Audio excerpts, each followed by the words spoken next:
one of the messages that I want to get out to the industry that I feel really passionate about is that I think as an industry, we need to have a united front of positivity. Because I think, gosh, the naysayers are out there, but we really proved them wrong. Look at us still standing. However, I think that it will only behoove us if as an industry, we really get out there with a positive message that we are back, that we have options, that we have upgraded, that we are ready to entertain the general public.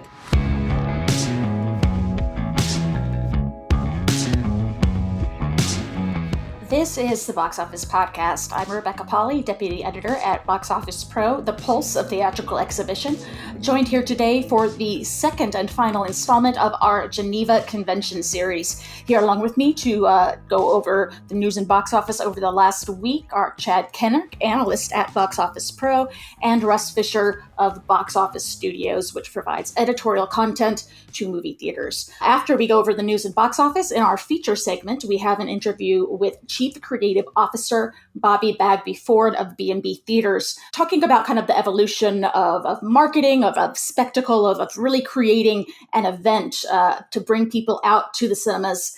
Really, as you'll hear, it's a topic that's very fitting, given some of the week's news that came out. But before we get to that, let's have a catch up on what's going on with various unions and their various acronyms: WGA, SAG, IATSE, AFTRA. Russ, I know last week we talked about the WGA deal, which I believe was confirmed Monday afternoon. It was confirmed several hours after we recorded. So can you give us a little update on where that deal went and what impact it might have on the SAG-AFTRA negotiation deals, which hopefully will be wrapped up soon so that actors can start doing promo for upcoming films? I'm not going to go into every point of the deal because there are many points. I mean, it's a very broad deal, but there are a couple of good things to know. One is that the deal is valid from now through May 1st, 2026, and it covers a whole lot of different points. It gives basically rate increases to writers across the board, tiered over 3 years. There are new minimums for feature scripts, increased contributions to health and pension plans. Finally, a breakdown of pension contributions and health contributions for writer teams. So until now, if you were part of a 2-person writing team, that team got one health and pension contribution for those 2 people to split, which is that seems insane. It's insane. Like that is crazy. And writing teams are not uncommon, especially for younger writers, for comedy, for television. So that's a big deal. I mean, there are a lot of people for whom that one point is going to be a life-changing thing because suddenly they have health insurance, which is great. The 2 most interesting points to a lot of people, and which might also be interesting with the ongoing SAG-AFTRA negotiations, have to do with artificial intelligence. So there are some basic regulations now in place for use of AI on projects that are covered by this deal. They include stipulations that AI cannot write or rewrite literary material and that AI-generated material will not be considered as source, meaning that basically, if there is AI-generated material used at some point in the process, that whoever ends up writing or rewriting that material can't be denied credit based on the idea that they're adapting it from AI-generated material. You can still use AI, but you're not going to be able to use them as an excuse to not pay actual writers, basically. The basic thing is that AI can be used by companies or by writers, but it has to be fully disclosed across the board. And, the WGA reserves the right to assert that exploitation of writers' material to train AI is prohibited, which is a useful point. So that's a big deal. And then the other thing is that there are new deal points for residuals paid for streaming, and especially from foreign territories and with viewership-based streaming data.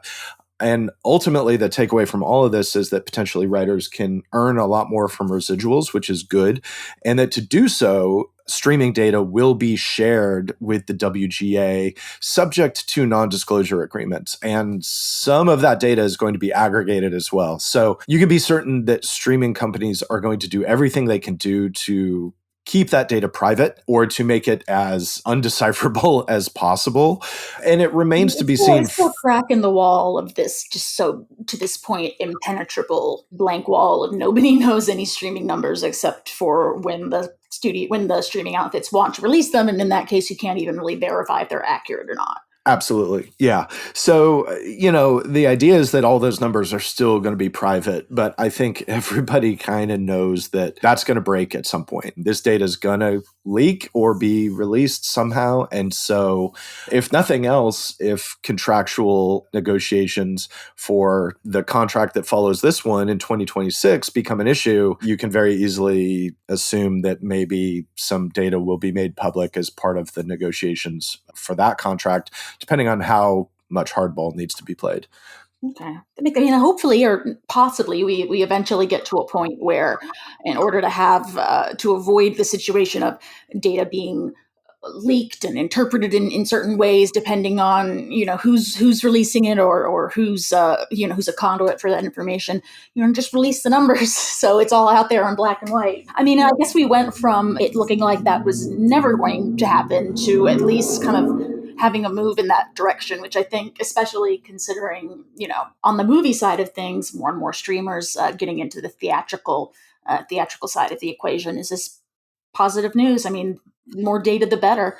Though that said, speaking of the kind of movie cinema industry side of this series of strikes, the SAG-AFTRA strike is still going on as we record this about midday on Monday, but we are seeing some progress. Russ, where are we with that? Yeah, so SAG-AFTRA, which is the combined actors, used to be two unions, now it's one, represents actors, broadly speaking, still on strike. Back to the negotiating table with the producers organization, AMPAS, today, Monday, October 2nd. And certainly the WGA deal is seen as a very good indicator that progress can be made because actors are asking for many of the same things that writers were asking for, certainly better streaming information, different residuals, and then also just the question of AI. With actors, it's a little different as far as AI goes. There are a lot of reports about the scanning of background actors and then sort of a perpetual reuse of those scans as a digital asset with no additional money going back to that performer, which seems like a non-starter, or it should be a non-starter.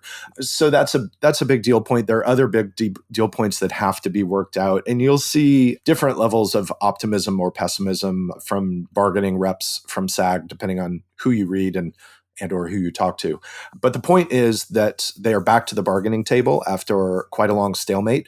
And certainly SAG has new ammunition with AMPAS having signed this agreement with the WGA. That's a very good sign that producers are ready to get everything moving again because money is being lost and or left on the table. So hopefully, things can be resolved and everybody can get back to work.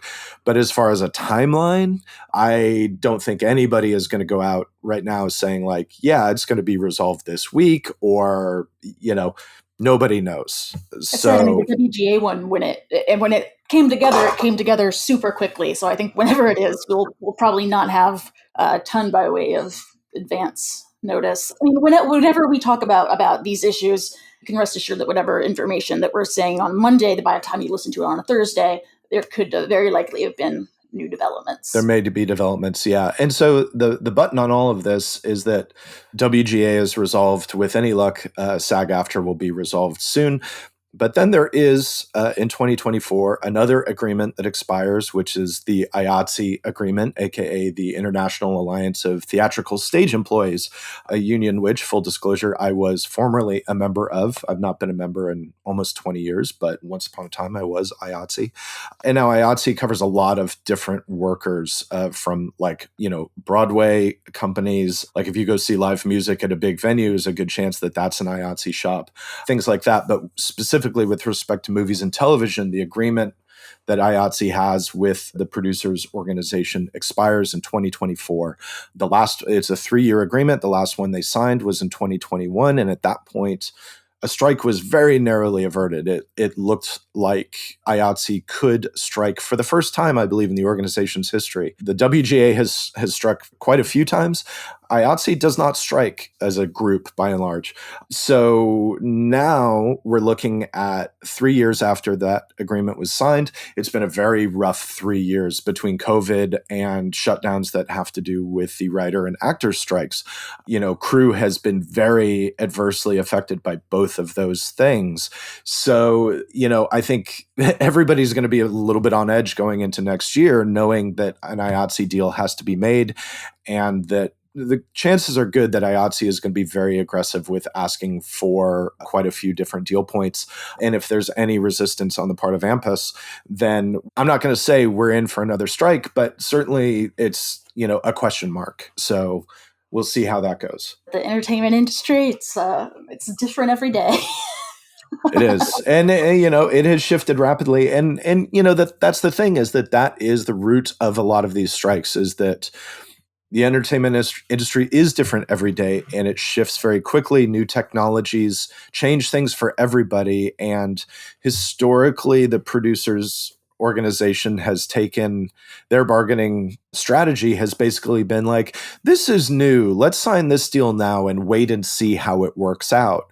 And that was very much the thing that was being applied to artificial intelligence, as an example, with the WGA bargaining.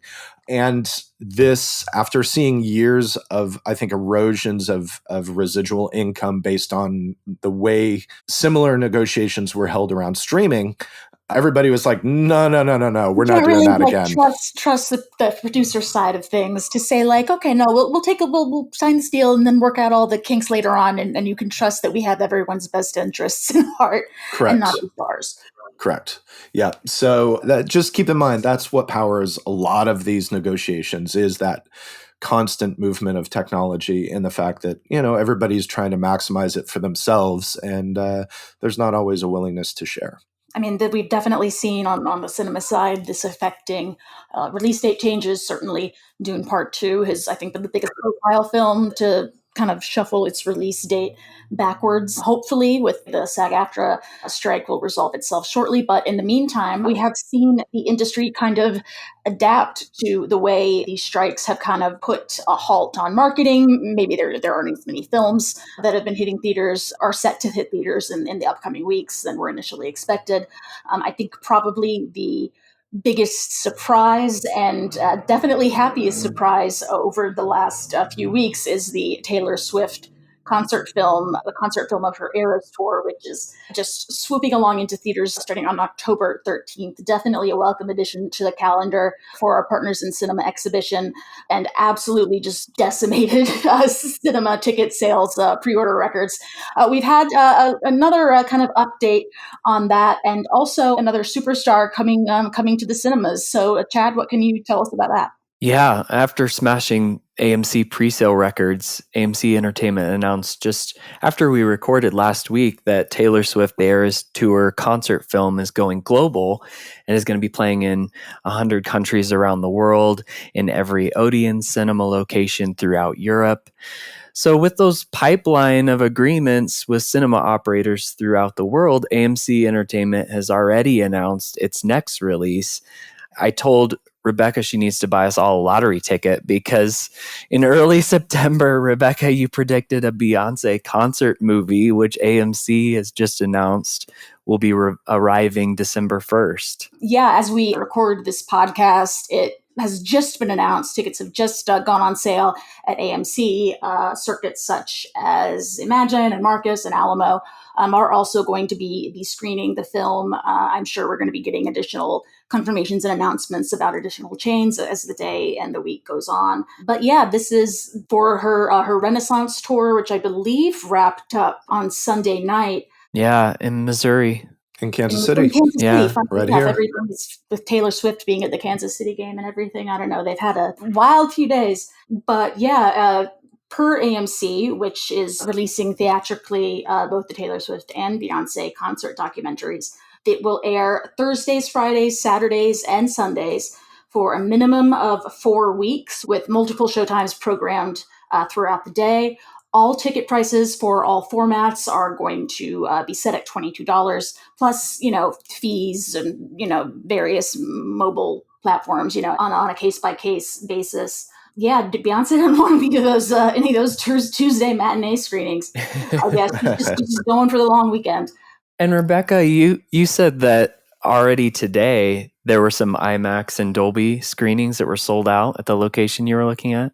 Oh yeah, there were some front row seats available, but I'm not doing that. So the IMAX and Dolby were snapped up. I know this had something that had been rumored for a while, this concert film. So I guess the Beehive was kind of had their fingers poised over the keyboards to snap up the best tickets when they became available. But I'm excited. She did a concert film a few years back, Homecoming, that was a recording or a compilation of her Coachella pair of performances. That was on Netflix, and it's one that I have it's really rewatchable. Like, it's one of those I've kept on in the background a lot. And I always just kind of was like, dang, this would be so cool to see, in a cinema with other people. I'm not like a huge Beyonce fan or anything like that, to the extent that I know some people are obsessed with her. Like, I couldn't, spout out lyrics at the drop of a hat, but I am super excited, mostly just for the experience. So I've seen like one concert film before, but it was a rep screening of Sign of the Times. So there was typical in the sense that it was Prince and he was the best to ever do it, but it was like a Thursday screening. So the vibe in the room was, I'm sure, a lot less raucous than this is going to be. Probably, yeah. I do have a question. We discussed this a little bit last week or one of the last couple of shows, but I think it's worth bringing up again. AMC backing now 2 massive releases by 2 huge artists.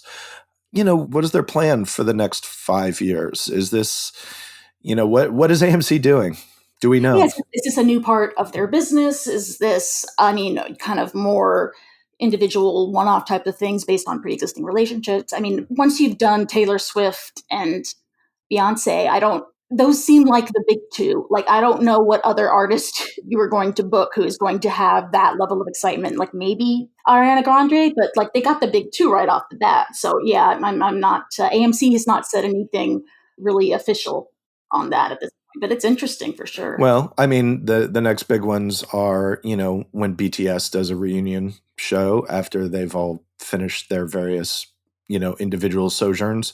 There are a couple of other big international acts, although those acts kind of, maybe have deals locked up with Trafalgar, or I have a lot of questions about it. I have no answers to any of them. Or is it just a matter of like, there were 2 really gigantic tours going on at the same time, and both of them were being recorded to do something with eventually. So just, a coincidence sort of thing. But exactly, definitely will be a welcome boost to the box office. After this past weekend we had, it wasn't, 2 weekends ago, I think it was the lowest grossing weekend box office of 2023 up to this point, and hopefully and probably, nearly certainly just all of 23 at all. We had 4 films coming out. At the top of the box office, we had from Paramount, Paw Patrol the Mighty Movie, opening to 23 million domestic and 23.1 million international. So just about a 50-50 split. A little bit higher. We were predicting 21.7 domestic for the weekend, but it's, pretty much on the nose there. Per information we got from Paramount, it over-indexed in the Northeast and Midwest U.S., strongly over-indexed rather in the Northeast and Midwest U.S., over-indexed in the South Central and Southeast, and slightly under-indexed in the Western U.S., with major over-indexing markets including New York, Philadelphia, Boston, Minneapolis, Detroit, Cleveland, and St. Louis, which I'm surprised by the New York component, because like on Saturday, Brooklyn was just underwater. So we had some crazy flash floods going on. So people were still getting out to take their kids to Paw Patrol. Overwhelmingly, the opening weekend audience was 90% a family audience. Kind of curious as to what that other 10% is. Yeah. Yeah. Then in position number 2, we had a new release from Lionsgate, Saw X, 18 million domestic, which is above the 13.5 million that we were predicting. And then in third place from 20th Century Studios, we had The Creator opening at 14 million, slightly under the 15 to 20 million opening range that we predicted. About half of that, 49% of its earnings, are from premium format screens, including 20% from IMAX. I got out and I saw this film over the weekend. I was not a huge fan of it. I really like Rogue One from that director, but at this point, after the creator, considering his feature filmography, he's still 1 for 4 for me. But I was very happy to put my ticket money towards supporting original IP, a vote for that, even if the film itself. Closing out the top 5, the 4th week of The Nun 2, which up to this point had 3 weeks in spot number 1. Week 4, it earned $4.6 million domestic. A surprising addition to the top 5 here in spot number 5. We have from Fathom Events The Blind, which is kind of a biopic of the patriarch of the TV series Duck Dynasty, including Thursday grosses. It was the highest grossing film domestically on Thursday. Thursday to Sunday period, it came in at 4.9 million on only around 1,700 screens, which is, needless to say, by far a lot less than any other of the films that were new to the theaters this weekend. Chad, you spoke with the director of this film. You can go to boxofficepro.com to see that. But this is a kind of an innovative, interesting step for Fathom. It's a little bit of a change in how they typically approach releasing their films. Can you tell us a little bit about how this rollout was different for them? Right. So Fathom Events announced at CinemaCon, actually, that they were moving into the world of specialty distribution with longer and more robust theatrical runs rather than a one-off night event. And The Blind marks that foray. They did also a collaboration with Bleecker Street a few months ago on Golda. And yeah, I talked to director Andrew Hyatt about the film, as you mentioned, the patriarch and matriarch of the Duck Dynasty family. And it really dives into their backstory. Andrew shared that initially the script was more anecdotal and comedy driven, like the reality show. But when he heard Phil talking about this deep, dark, secret background, he said, "Wow, that's powerful stuff. That's the movie." Yeah, so it kind of dives into that part of their family history, and yeah, it's an interesting take, and I think it has captured a lot of the faith focused audiences with that element to the story. Well, you can check on boxofficepro.com to keep up on the news about what Fathom's next more limited release will be. I assume that even before this came out on Thursday, they were planning on doing more when the project was right. Certainly, they're going to be doing more now. So, congratulations to our friends at Fathom for cracking the top 5 this weekend. Not so congratulations to our friends at Sony. Dumb Money, due to the strikes and the issues around marketing, did sort of a 3-phase release strategy, culminating this past weekend with the film finally expanding to wide release on about 2,800 screens. It only earned $3.5 million, coming in outside the top 5 at number 7, behind Holdover, Haunting in Venice. We were predicting $6.5 million. Got 3.5. I think probably, as our chief analyst Sean Robbins discussed last week on the podcast, like maybe it's just too, it's about the Reddit GameStop meme phenomenon, and maybe that was just a little bit too niche a subject to really grab moviegoers en masse. It does. I mean, I saw the film at Geneva Convention. I really, it was a fun film. I had a fun time with it. It does. Our editorial director Daniel Luria did an interview with director Craig Gillespie on, again, boxofficepro.com, talking about how this is a sort of like, this is the real story of this crazy thing that went on. I mean, we're seeing a lot of that go to, Hulu or go to streaming in the form of miniseries, some of it to theatrical, like we had the Air Jordan movie and the Blackberry movie. But for the most part, these sorts of stories are leaning more towards the miniseries TV route. And Craig Gillespie was specifically like, no, we wanted this to be a communal, film experience. I don't know, maybe I hope that this film not really breaking out doesn't mean that the next Dumb Money will be shut, that the next Dumb Money will automatically be going. Yeah, I hope not. I do think the rollout was a little confusing, at least for me, of when is it actually coming out. But it's a well-made film. It it does tell the story of those events really well. And it's a lot of really funny actors who could not Yeah.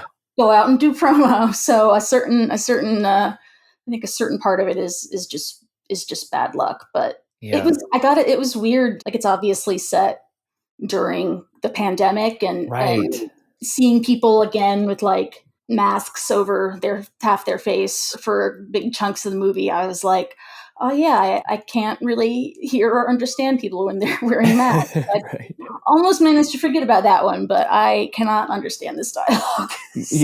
Yeah, that's true. I think if it were released last year, I might have had some PTSD. I think it was finally just about the right timing where I could actually laugh at some of these things that they're talking about with the pandemic. Yeah, but maybe too soon for a lot of other people, or maybe, as you suggested, it's just a release strategy that didn't bring the level of awareness that it actually was coming out in wide release. Now, out next weekend in theaters from Universal, we have The Exorcist Believer, which we are predicting for an opening weekend range of 18 to 27 million and a domestic total range of 41 to 69 million.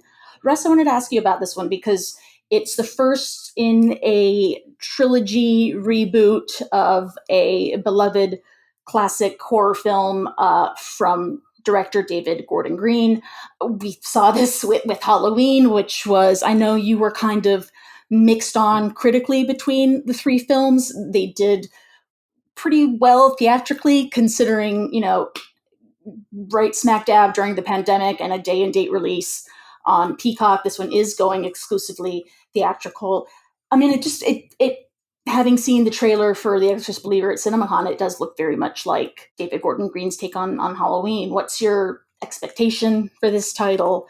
What are your thoughts? Yeah, it's interesting that David Gordon Green and producer Jason Blum, who worked together on the Halloween movies, have sort of with the, when and how the second and third movies were released, day and date strategies during pandemic, kind of the middle and the end of the pandemic. As far as this movie, the two trailers, there are two now, neither of them plays for me at all. And did the Halloween trailers play when that marketing first started? Yeah. Okay. The Exorcist is such an iconic thing. And obviously there are sequels to The Exorcist. The first immediate sequel, The Heretic, is roundly dismissed and derided. I think it's the sort of movie that has an audience. The Exorcist 3 is great. Anyway, I'm digressing. The point is, taking that Halloween sequel approach to The Exorcist now seems like, I don't know, I think that fans are wary. I'll put it that way. I think that there's a lot of speculation. The response to those three Halloween movies was very divisive.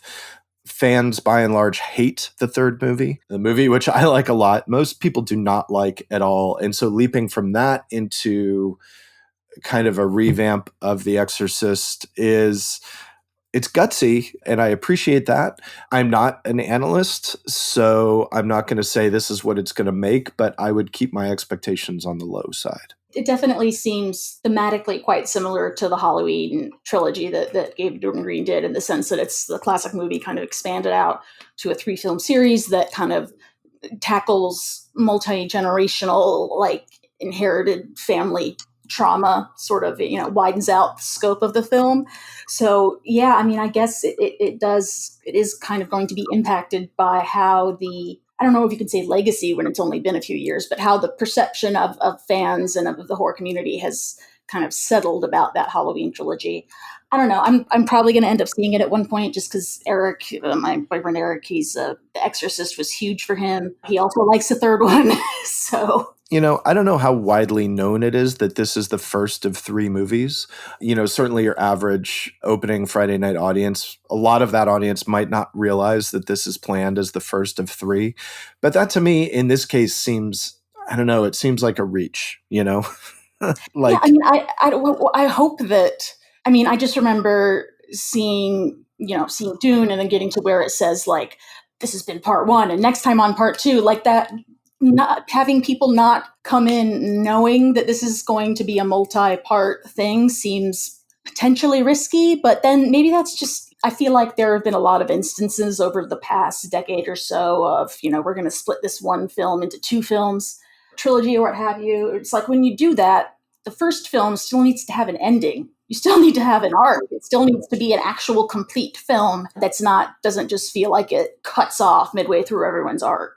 I mean, I think people experienced that with Spider-Verse this year, where thematically Spider-Verse has a whole arc, but the second movie to me really felt like, it was an unsatisfying ending. I walked away from that like, my brother felt the same way. He didn't know that it was a one part 1 of 2, and it literally cuts off mid-scene, and he was pissed. Yeah, I like that movie. There's a lot of that movie that I like a lot, but that story structure bugged me then, and it bugs me more as I think about it. And a bold move for Blumhouse to announce that they're having 3 parts, given the performance of some of those sequels. Yeah, I mean, I guess if this one does particularly poorly, they can always go day and date with the sequel or 2. There's precedent. So what I will say is, for anyone listening who hasn't watched The Exorcist 3, do yourself a favor and watch The Exorcist 3 if completely insane horror sequels sound like a good thing to you. I mean, I love The Howling too, and that's top tier insane horror sequel. I haven't seen Exorcist 2. Do I need to see 2 before I see 3, or? No, I mean, it's functionally a completely disassociated. Exorcist 3 is almost a completely different thing, and it's has one of the best jump scares ever. It's got great stuff from Brad Dourif. There you go. No, Exorcist 3 is just like a weird movie and kind of a wonderful one. Well, yeah, that's definitely on the list. I have yet to officially kick off October by watching a horror film, so that might have to be what I start with. But yeah, that's it for catching up with the box office and general industry news of the week after the past 2 weeks, where there's really not been much by way of news. We finally have the breaking of the strike and then the Beyonce concert film to talk about. So it feels like after a slow September, we're revving back up a little bit. Everyone's kind of coming out of hibernation, maybe. Next week, we'll be going over how The Exorcist Believer did and what kind of our final benchmarks are for Taylor Swift The Eras Tour on October 13th. But before that, after this brief break, like I mentioned, we will be speaking with Bobbie Bagby Ford of B&B Theaters, a chain that has definitely looked at the lessons of the last 2 years in terms of there being limited films on the slate, and cinemas really need to do more than just screening films. They need to explore additional concepts. They need to lean into spectacle. It's definitely a chain that has been at the forefront of that. I mean, I think to call it a revolution in the way North American cinemas looks at the way we theatrically screen films, I think it's a dramatic way to say it, but I also kind of think it's true. So it's an interesting time to be covering this business for sure. Russ and Chad, thank you so much for joining in here with us this week. Hi, Bobbie. It's so great to speak with you here from the Geneva Convention. Yeah, ever since the last 2 years, I mean, B&B has been so innovative and interesting in terms of all these different non-screening room concepts. I remember I don't remember which webinar it was, but you have an auditorium where there's a spin cycle class. There's so many interesting things. Can you give us kind of an update on how that's going? Are spinning class movie theaters going to be taking over the nation? Or so I don't know about that. That is a really unique concept that we have that's actually rented out by a fitness studio that runs that auditorium. But it is a really cool way to use the space because we don't need the large amount of screens that maybe we had in the early 90s.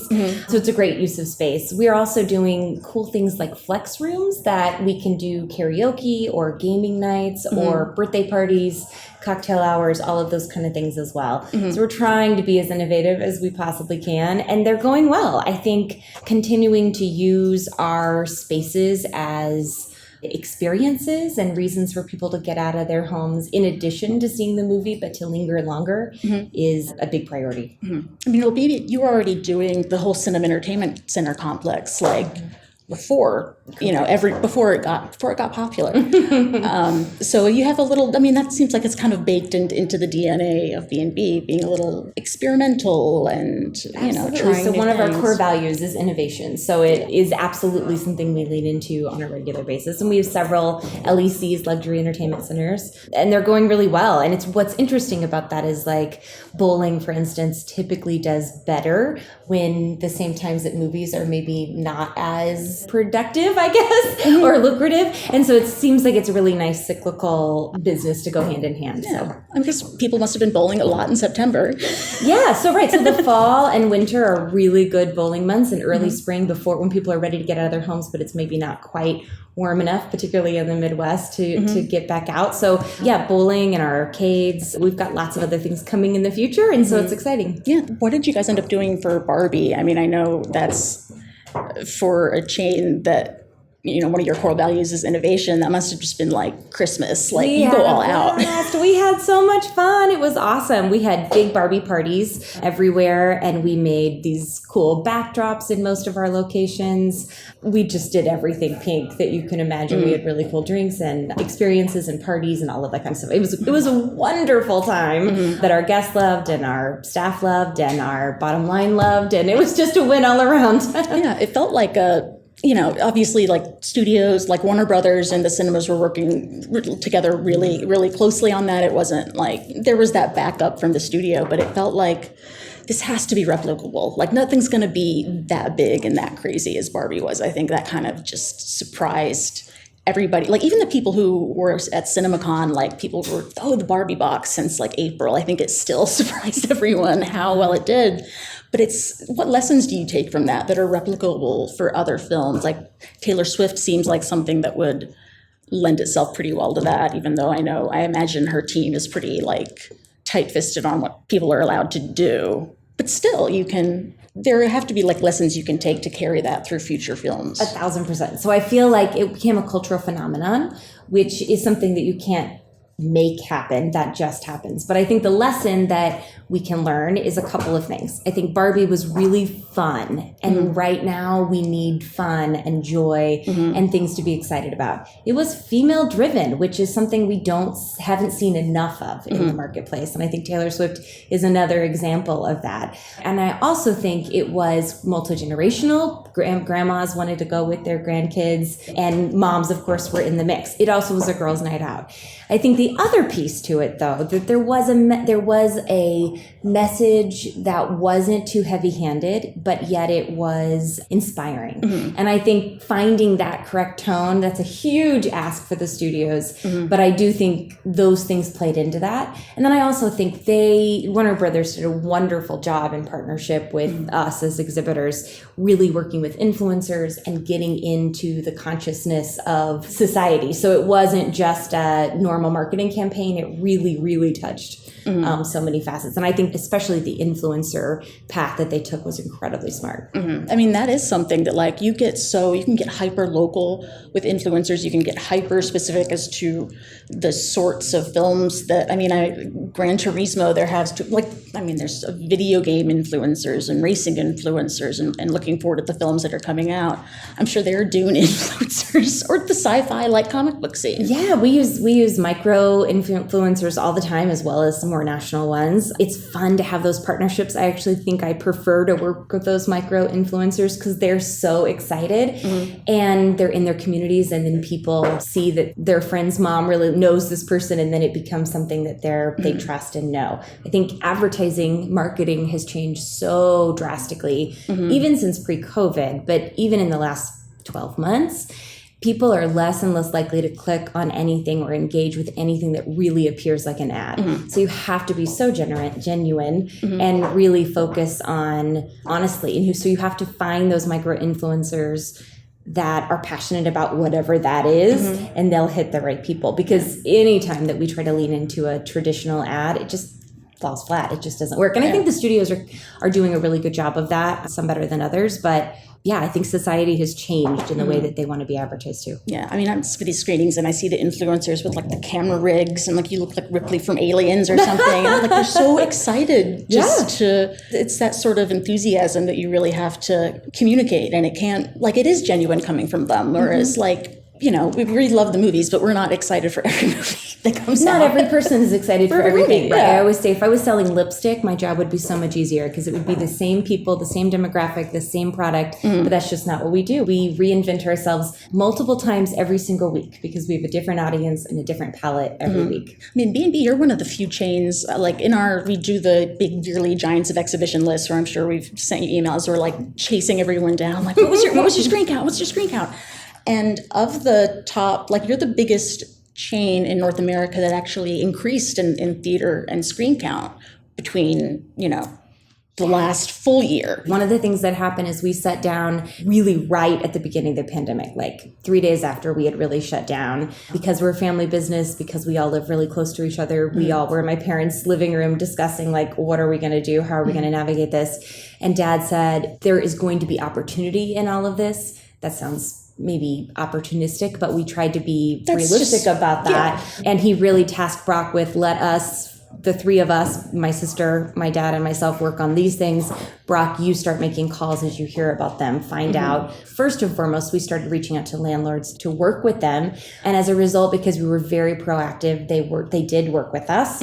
And then new properties came into our fold because of that. And we were able to make really incredible deals that we would not have been able to make outside of those extreme circumstances. And that has really slowed down and become more normalized now.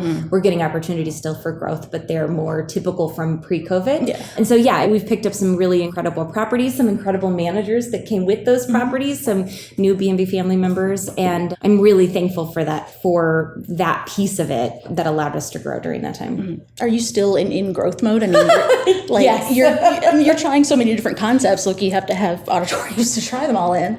Like, how do you decide, like, what is going to work in a different location? Like, which market is going to maybe be sustainable for, like, some theaters you have, like off track, the betting, the cinema.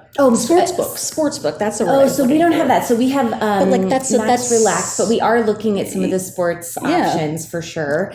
We just look at different markets. It depends if we're building new. We have a new location in Red Oak, Texas that's coming out that will have a bunch of new concepts. We also have places that we were remodeling. So you're stuck with sort of the original footprint of the building that you're trying to go into. But it's also just looking at the demographic. You know, if it's really family focused, what's the medium age for the area? What's the income level for the area? And then we go from there. But some of it is just purely restriction on the building if it's a remodel. But I do think we're leaning more and more into offering multiple experiences in a building whenever possible, not just in auditoriums, but our bars and arcades, our bowling, etc. Yeah, I mean, do you open a cinema at this point that doesn't have a bar or alcohol of some kind? Like, if you like... Not really. I can't think of any, no. I think customers really expect that at this point. It's extra revenue, and it's really changed. I remember when we opened our location in Southern Missouri more than a decade ago, there was all these restrictions that alcohol can only be in this one auditorium and it wasn't allowed to leave that, and we had all these restrictions, and now that county has even changed. It's just a really different environment. I think it's become more normalized. Maybe, like you said, it's a family company. You're not like beholden to go off and, you know, check with investors and da-da-da-da-da. I want to ask about the customer service element, because I feel like that's become so important. It was important before, but I feel like now you have the a second opportunity to make a first impression with a lot of people. And just as a movie theater, you know, I go to the movies a lot, and not to name specific, but my experiences in talking to other people, like sometimes that element is really lacking. And if that's lacking, then you could have like the best screen, the best technology, the best sound, but that's going to have a really negative effect.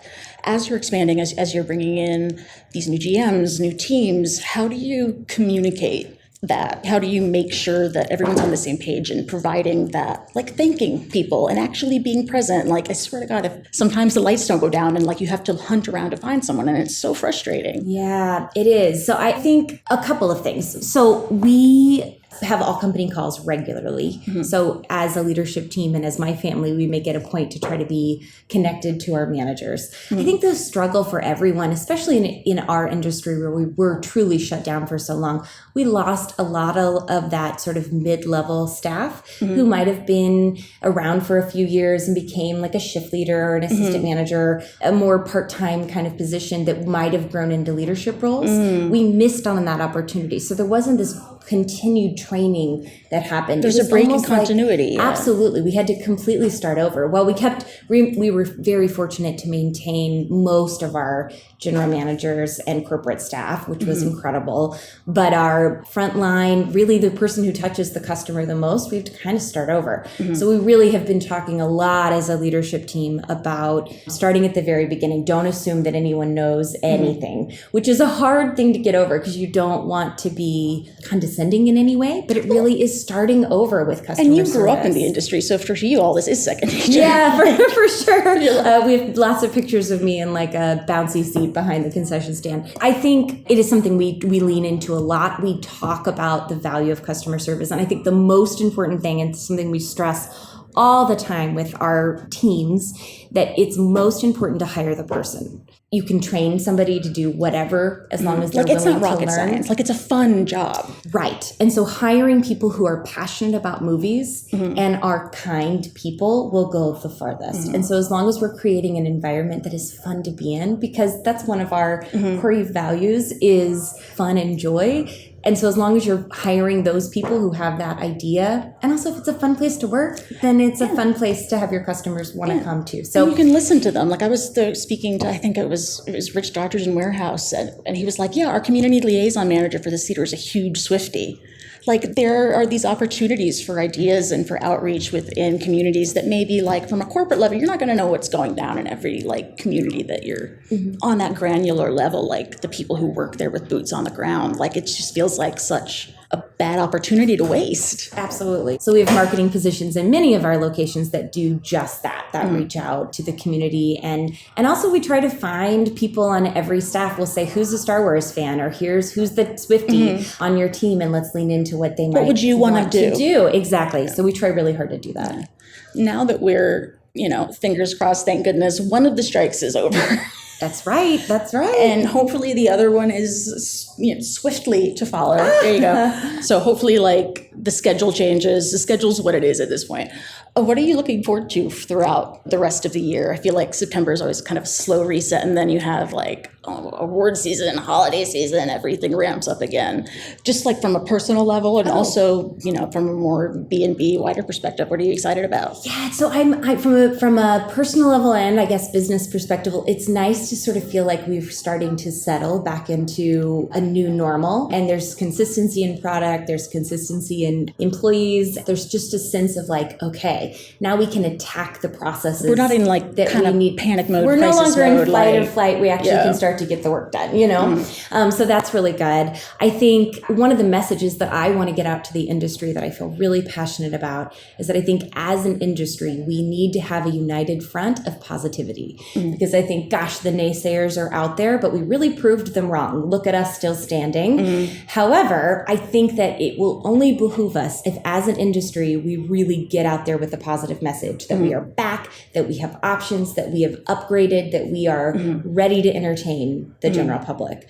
And so I think, we always say in our boardroom that we can discuss things and duke things out and disagree, but then when we exit the boardroom, we're a united front and we would never put each other down in public. It's customer service, it's hospitality. That's the same thing, right? Exactly. So I think as an entire industry, we need to put out a message of positivity. I think that will behoove all of us. Personally, I love getting to spend time with my kids, and I'm looking forward to Halloween and the holidays and all of that, fun stuff. My kids are so excited to see Trolls and to see Wish. There's so much good product out there. Marvel, Finally, the kids Marvels. products. Oh my Finally, gosh. kids movies coming out. Yeah, my kids are big Marvel people, and so they're excited about all of that universe too. We're a little selective. They're right on that cusp of being able to see all of those, but so many good movies, and that's really fun. And more than one coming out out as well. For which one? Wonka. Oh my god! Cannot wait for Wonka. I like that it looks like the Gene Wilder one. Like that was one that was on VHS that I like wore that tape out as a kid. We actually read the book with our kids in preparation as well, and they're just so amped up for it. It's exciting. Mm-hmm. Yeah. It's really easy to kind of feel downtrodden because we're all still clawing back from